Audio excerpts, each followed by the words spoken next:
Hi friends, Manjula ಅಡುಗೆ ಮನೆ ಚಾನಲ್ಗೆ ಸ್ವಾಗತ. ಗೊಡ್ಗಾರ ಮಾಡೋದು ಹೇಗೆ ಅಂತ ತಿಳಿಸ್ಕೊಡ್ತಾ ಇದ್ದೀನಿ. ಏನೇನು ಹಾಕ್ಕೊಬೇಕು ಅಂತ ತೋರಿಸ್ತೀನಿ ನೋಡಿ. ಒಣಗಿರೋ ಮೆಣಸಿನ್ಕಾಯಿ ಒಂದು ಸ್ವಲ್ಪ, ಬೆಳ್ಳುಳ್ಳಿ, ಸ್ವಲ್ಪ ಕೊತ್ತಂಬರಿ ಸೊಪ್ಪು, ಸ್ವಲ್ಪ ಜೀರಿಗೆ. ಯಾವ ಥರ ಮಾಡೋದು ಅಂತ ತೋರಿಸ್ಕೊಡ್ತೀನಿ ಫ್ರೆಂಡ್ಸ್.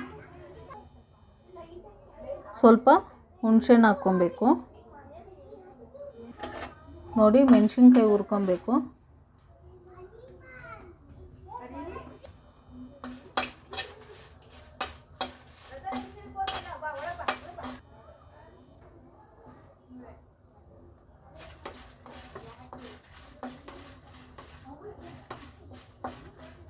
ನೋಡಿ, ಈ ರೀತಿ ಮೆಣಸಿನ್ಕಾಯಿ ಹುರ್ಕೊಬೇಕು ನೋಡಿ. ಜೀರಿಗೆ ಹುರ್ಕೊಬೇಕು ಸ್ವಲ್ಪ ಲೈಟಾಗಿ ನೋಡಿ. ಬೆಳ್ಳುಳ್ಳಿ ಹಾಕ್ಕೊಬೇಕು,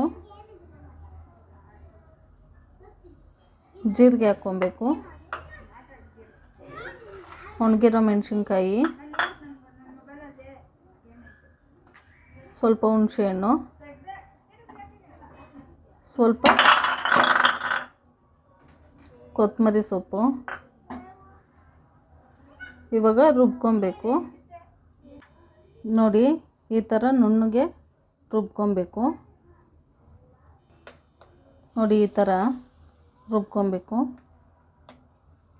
ನೋಡಿ. ಒಂದು ಬಾಣಲಿ ಇಟ್ಕೊಂಡು ಸ್ವಲ್ಪ ಎಣ್ಣೆ ಹಾಕ್ಕೊಬೇಕು.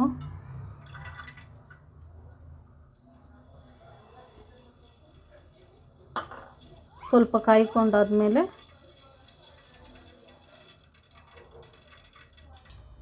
ನೋಡಿ ಫ್ರೆಂಡ್ಸ್, ಇವಾಗ ಸಾಸಿವೆ ಹಾಕ್ಕೊಬೇಕು.